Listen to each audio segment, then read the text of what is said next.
Camera आएर बोलेको तपाईँले हतपत्त हामीलाई देख्नु हुँदैन। हामी फिल्डमा उत्रेर काम गर्ने मान्छेहरू, हामीलाई त्यति राम्रोसित बोल्नु आउँदैन होला, तर राम्रोसित काम चाहिँ गर्नु आउँछ, आफ्नो देशलाई जोगाउनु आउँछ। चाहे तपाईँ नै होस्, तपाईँको जिम्मेवारी पनि हाम्रै टाउकोमा छ। हामीले नै त्यो जिम्मेवारी निर्वाह गरेर हामी तपाईँको सुरक्षाको लागि हामी खटिरहेछौँ।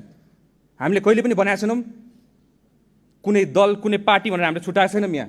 तर पहिला के हुन्थ्यो, हामी पहिला बस्दाखेरि एउटा नागरिक भएर हेर्दाखेरि के हुन्थ्यो, यताबाट एकजना उफ्रिनुहुन्थ्यो, उताबाट अर्कोजना उफ्रिनुहुन्थ्यो, दिनभरि त्यो ड्रामा हुन्थ्यो हाम्रोबाट यहाँ।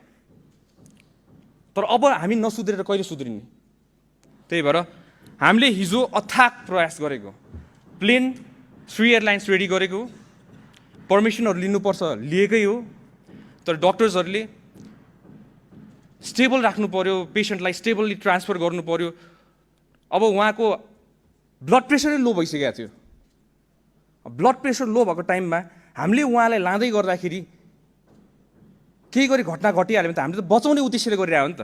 डक्टर्सहरूको रेकमेन्डेसन त बुझ्नु पर्यो। अब यहाँ आएर सबैजना एक्सपर्ट भइसकेका छन्, सबैजना डक्टर्स भइसकेका छन्। त्यहाँ डक्टर्स एक्सपर्ट्सहरू, नेपालको विज्ञ डक्टर्सहरू सबै हामीले राखेको थियौँ त्यतिखेर। कुनै हालतमा बचाउनु पर्यो हामीले भनेर भने त। तर त्यही पनि त्यो जिम्मेवारी कसको थियो?